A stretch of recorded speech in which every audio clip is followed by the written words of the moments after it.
He's the dude that Like drives the actual- freaking Mars rover. On Mars. On Mars. Jesus. Drinking craft beer, geeking out with all of us. That's sick. Would that be drinking and driving? Are you a brewhead? I'm a brewhead. Are you a brewhead? I'm a brewhead. Y'all are brewheads? Yeah, we brewheads. So pour a glass of craft beer, we can do this. Yeah.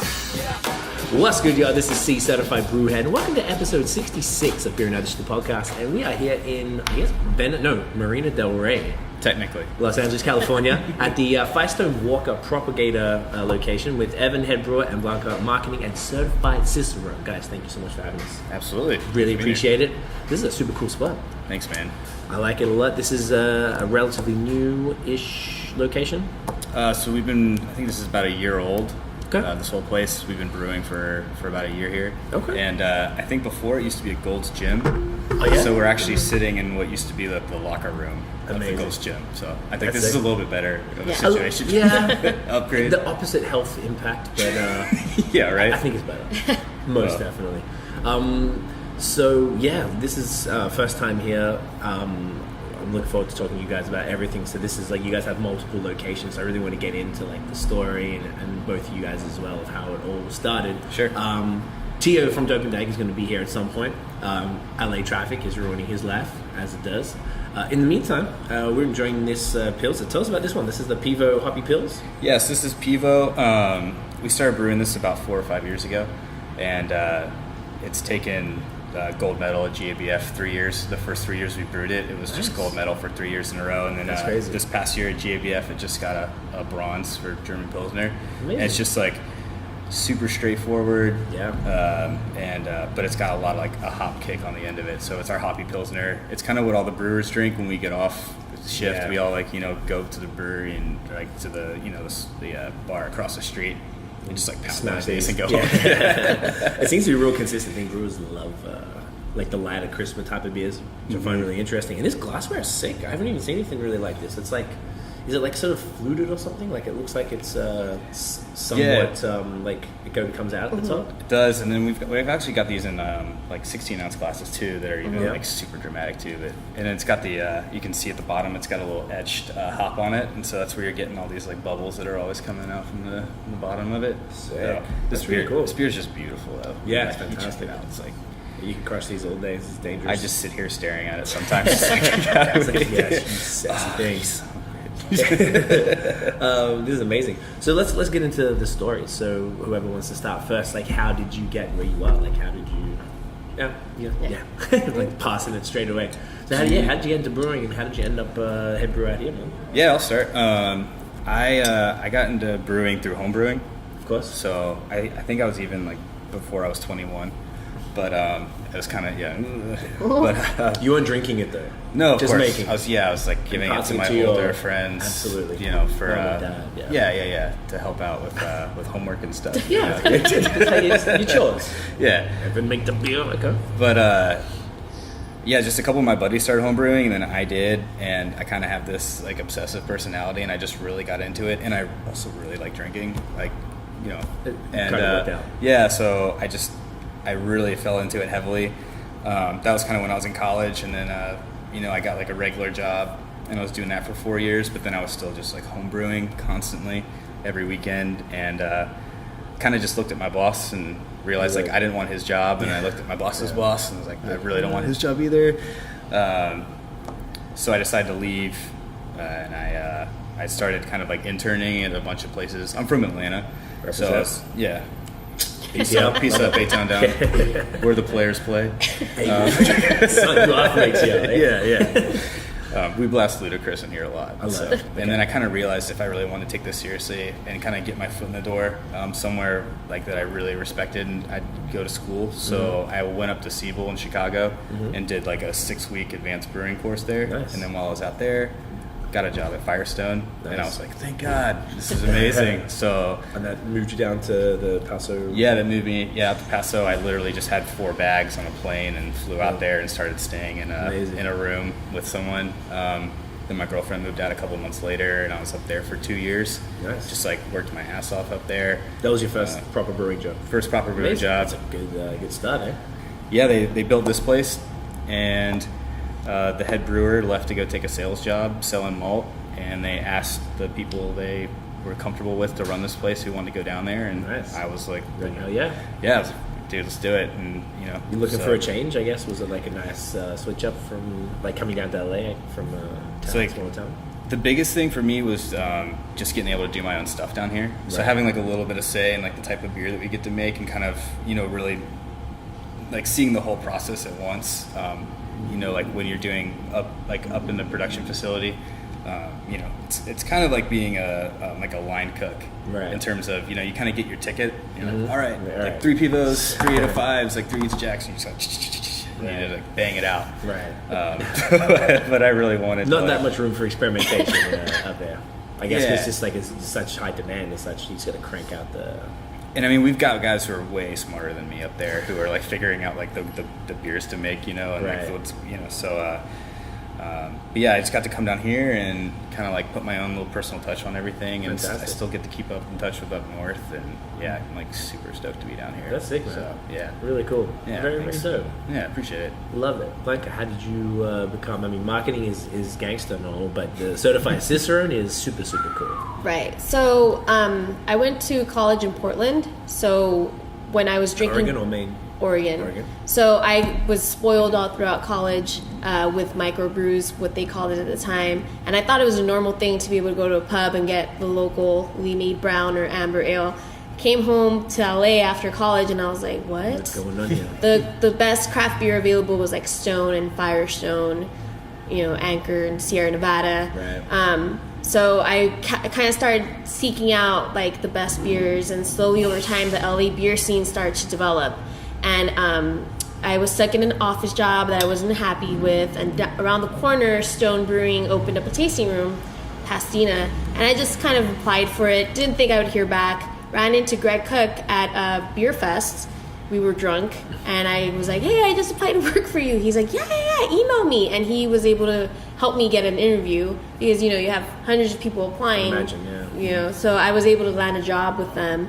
But it was some of the best learning experience. Everybody that worked there, super beer geeks. We would learn from each other. And then over time, I kind of noticed that there was like no growth for me there specifically, unless I went into sales, which didn't seem to be the thing I wanted to do. Yeah. And I just basically ran into David Walker one day, and he's like, yeah, we're opening up in Venice. And I was like, can I get a job? He trusted in me enough that he brought me on right when we were opening this location. Right. So I helped open up the store across the way, and then I've been here the whole time since the brewery started brewing last October. Right when we started brewing, they gave me the reins to be like social media coordinator for the location.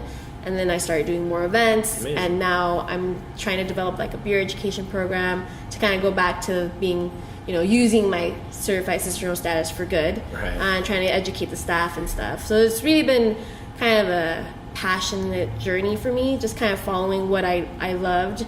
And I kind of just started as a whim, like, I don't know where this will take me, and eventually it brought me here, and I think it's been pretty rad so far. That's super cool. Yeah. You still can't do a boomerang video to say Can't it. boomerang. It's just like, It's true story. We're like, whole it's other- like, dude, we get cheers like 50 times. Like, We're like, I Blanca, can't. come on. Yeah. Like, hit that. It's tough. It's tough. We're on the social media agency, so like I know exactly what you do. Yeah. It's not easy. It's no joke. It's not. It's a whole thing. Boomerang is a whole thing. It's Yeah. hot. What's going on? Hey, how's it going? Evan and Blanca. Blanca, what's going on? What's up, man? And you're the foreigner. Yes. Yeah, right. I'm Welcome T.O. to Hunter, Saturday. Dope and Dank. All What's day up? there What's is going your on? How's it going? Yeah, we got you a beer Glad already. you made it, man. Firestone. Hey. Yeah. Cheers. Cheers, guys. guys. It was really funny. I was just telling Blanca that you're on your way. Is that Tio from Dope Dank? I'm like, of course. Of course. Everybody knows Dope and that. Dank, baby. Can't go anywhere. Can't take you anywhere. Man, I beautiful. love LA beer. I love California beer. If for that reason alone, that is why I'm big Everyone and knows that. loud. Because I want people to know about our city's beer. I think what we're doing is special right now. Yeah. Yeah. Need more megaphones. Damn it. Yeah. That's what we're trying to do. That is I. I wanted to go on about, and something that you sort of mentioned in the text before, like the actual brand itself, and the gentleman at the front was sort of like gave us these little books here that sort of talked about the story behind the brand. Are you guys able to speak to that and like how it sort of started? Do you know much about that? So Marketing and sales. Yep, the there you go. lore goes. So David Walker and Adam Firestone are brothers-in-laws. Right. So the only true Firestone Walker is Polly, Adam's sister, and David's wife. Gotcha. She's Polly Firestone Walker. They, I guess, when they got together, David was actively helping with the winery because Adam was running Firestone Winery. And then they got the crazy idea to start brewing. And they started brewing using barrels because they're wine people. Okay. And through a lot of fall and a lot of infected beer, they eventually learned. And this is like 21 years Yeah. ago, right? Yeah, long it's before, Like, like, people wouldn't know, like, everyone knew how what they were doing. Yeah, they eventually hooked up with Jeffers, who's still part of the company. Jeffers Richardson. He was the original brewmaster, and he developed the recipe for the double barrel ale, which is our flagship. So that beer is over 21 years old now. Damn. Yeah, and then eventually they bought, what was it, Silvering? Wait, San Luis. They bought a brewery in Paso Robles, and then that was about 17 years Slow ago. brew. Yeah, it was Slow Slow Brew. brew. And Matt Brindleson, who was our current brewmaster, was there trying to keep the beer alive after the bank foreclosed on that brewery.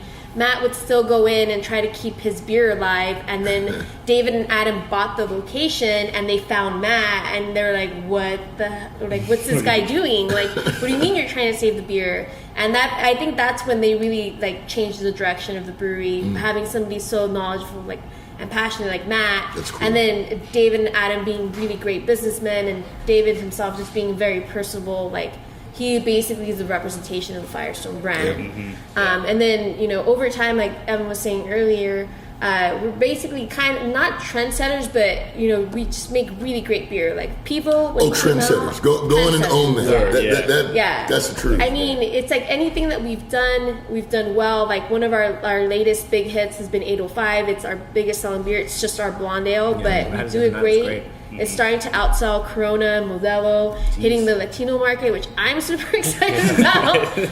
And it's just and there is a lot of people that come through and they're like, why aren't you part of these trends? It's because they're they're like the godfathers, not the forefathers per se, but the godfathers of brewing and staying alive in this industry. They survived the first dip. They're not Sierra Nevada, but they're definitely up there. I mean, so many people are so stoked. I often forget about it. I went to Green Cheek on Friday when we released the collaboration, and Evan, the brewer there, was just super stoked that he got to brew with Matt. And I always forget. It's oh yeah, he's the rock star. But to me, Evan, he's a freaking rock star. I know. I mean, one of the things that they built this place for Firestone is that we can kind of play around a little bit too. So that's what I'm super excited for, because the smallest batch of beer you can make up there is 85 barrels, 100 hectoliters, and so it's a lot. It's a big investment. So here, I'm able to play a little bit more, possibly make not make some huge mistakes, but we're kind of able to push the boundaries a little bit and just kind of we send kegs to our 3 tap rooms and see what people think. Right. So everything you make here actually goes to all the venues as well. Yeah. And they know, and then it's all right, this one's popping. I think either it said in some of the literature I read, or someone mentioned it. You like that, right? Literature. Take a look at it. Literature. Find out. Yeah, I know, right? David Walker would be proud of having some accents. Oh, because he's the British guy, yeah. Literature. Consult the holy text. It felt like literature, like the way it's put together. You know what I'm saying? I don't always speak like. I don't even know why I said that. I will go with literature. Thank you. I'm sorry. I normally don't even. I have the amazing skill set of just throwing them real quick. You did. Good. I'm getting used to it. I digress. If something pops off, then you guys can take it to the Paso brewery, and then it can be scaled up. Is that how it generally works? Yeah, that's the plan. Has that happened yet, or is it still early days? Well, the whole Leo Versus series is based on that. So the first one wasn't pilot brewed here, but we did have it on tap when we opened. But basically the Versus, which is the second, and we still have on tap, that was pilot brewed here as A1. That one came out super juicy, but when they went upscale, filtered out, they added more Pilsner malt, so it became much more lighter body and not as juicy as what we piloted. Right. We just did W1, which is going to be the third one. These are the code names for it. and So this stuff? is Yeah, like well, our it's just League like of pilot Beer. and then one. Yeah, So like the okay. letter. League of Gotcha. Beers is like our rotating double IPA series. So like Okay. every 4 months we're coming out with a new double IPA. Is that That's this this one. stuff? Yeah, that's the literature. I just have to let you guys know. Hey, look, beer and other shit, viewers and listeners, you got to understand who these people are. Right? Like, I mean, I wish I'm trying not going to geek out too much on you guys, but these guys literally set the standard for a lot of beer that is currently being made. I mean, I just. Anything? Oh, even from your perspective, like this is everybody. Like, 'cause what do you when you think of Firestone and you Well, think you know, like the Wookiee Jack too, yeah, I was gonna say like the Wookiee Black Jack. Rye IPA. The It was Ponic, like- this is the shit. If you don't know about this, Actually, you know about it now. that is the recent. So that one's a super coolest It's like single hop? concept. single It's, hop? No. not, it's not single hop, but basically every 4 months it's the same base every Same time, base beer? and then every 4 months we're changing up the hop profile. but It's we're kinda- delicious. So it's like a Yeah. So sometimes we'll be like, now we're just using there's a lot of new hop growers out in Michigan. So this rev will be like, all right, we're just using Michigan, or we're just Like Australian using hops. Australian, or Right. we're just trying or like experimental stuff Sick. that they go up to Yakima and like different places, do hop rubs, and we kind of like put Oh, yeah. our money down on lots and stuff, and we'll try them out in the tonic. So let me ask Great. you guys do something that I think is really great in terms of collaborating with other breweries that might be up and coming, that might have little young superstars of brewing in there. Do you feel like that's just what you're supposed to do? I mean, I think Mikkeller does it a lot as well.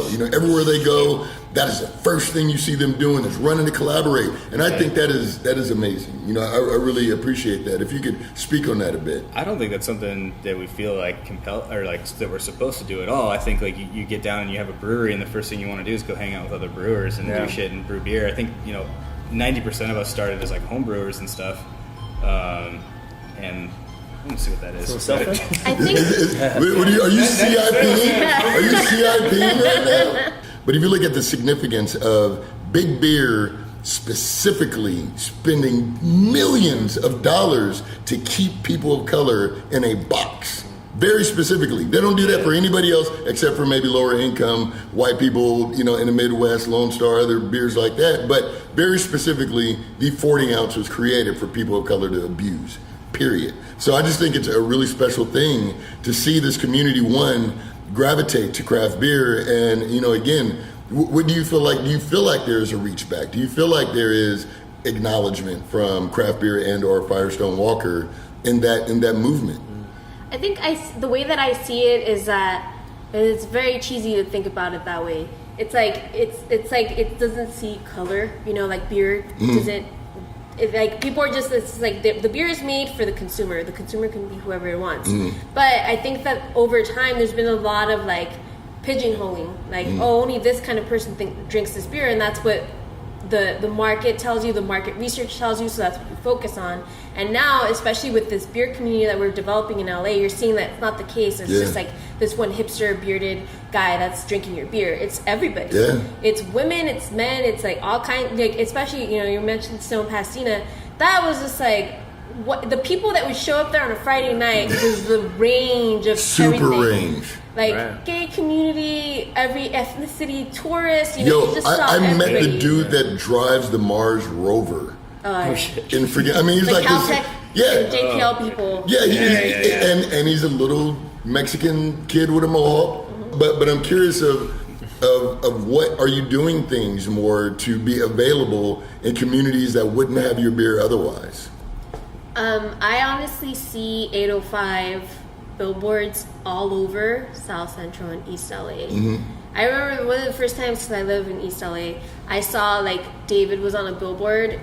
It was just like a generic Firestone billboard, and I was like, what the fuck? I mean, I know, but I'm like, what? Yeah. But now, like, it's like liquor stores all over. They'll have like the 805 branding. Even around here, Mar Vista was, before it started to get gentrified, it was predominantly like lower middle class people of color. And you just go to these liquor stores and you can see like at least 805, I think that's like the gateway Firestone beer. But I have plenty of people like they get stuck on the Pivo Easy Jack, like it's just awesome. But you're right, it's like, how do you introduce this? And I think that part of it is like you start off with something like 805 because that's familiar. Right. And it's like when someone asks you for something that's like a Budweiser or a Corona, it's not exactly the same, but it's closest that we got. Right. And it changes people's palate. It does. Two other things too. I mean, like another thing is we couldn't even sell all the beer that we were making outside of the Central Coast for the longest time. Wow. So even to get down here, we had to expand, and then we just had to expand again. Right. And so now that we actually have enough, we can make enough beer to get into supermarkets and grocery stores, and like gas stations and all that, like Right. all over, and then with the marketing aspect, and then a big part of that whole puzzle is like this place too, so getting into like the LA beer scene, a big part of that was like building a place in Right. LA where people like you guys can come and like drink Firestone beer and have like that experience with us. I think we've had a healthy conversation. Yeah, this was really good. Hopefully, you guys feel just as fulfilled as we do. Extraordinary. Thank you very much. Yeah, for- thank you guys for having us. It's been amazing. This place is Absolutely. sick. Beer's phenomenal. We both held it up. I'm hungover as shit. You're sick. So Me too. I'm gonna drink more after this. Amen. we'll have just a little bit. Yeah. Just A smell little it. bit. Thank you guys so much. Where can we find you guys online? I saw it's actually Firestone_Propagator. Is that Yes. right? Firestone Walker or Firestone? I on think it's Instagram? Firestone Walker. What is the propagator thing? Yeah, that's a good question. What is Yeah, it? yeah. It was, That's what we call this place. It's the propagator of new ideas. hell, There you go. propagating in this Is piece. in reference of yeast propagation. Also, that. Oh, So David was Also like, that. you So know, there you yeast go. propagates. So here's the propagation of ideas, and we're like, all right, David, cool, because we're the R&D brew house. Dave. Yeah. Okay, I like It's that. like, here, Dave, whatever you say. the propagator. I like I that. love it. Well done.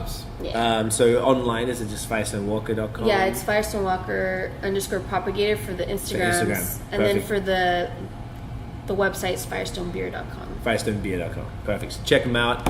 Where can we find all Dope Dank online? Yo, you can find me at Dope Dank on Instagram, on Twitter, on Facebook, and www.dopedank.com. Get at us. Holla. Making it Yeah. diversity, craft beer, Did it better than and dope culture. Get it? He's That's very what good. we Yeah, he's really prepared for this. Hella prepared. So if you enjoyed the video, guys, check us a thumbs up, hit subscribe down below. I always got to figure out which side it is, so I have to point to both just in case. that's it. Yeah, this. On that side, you think? Yeah, this side. Yeah, because I Right- think right they changed here. it, always- yeah, it's on the right. If you're looking at the screen, it's on the right, which means it's there. You are. Yeah. See, you are social media. What are you talking about? You know what's up? Forget boomerang. You got this love. Boomerang. Amateurs. Follow us on social media at BAOS Podcast. And to hear more long form audio like this, check us out on Apple Podcasts, Stitcher, TuneIn, Google Play, all that good stuff. And that is it, y'all. Cheers. Get in ya. Let us show you out. Get it in ya!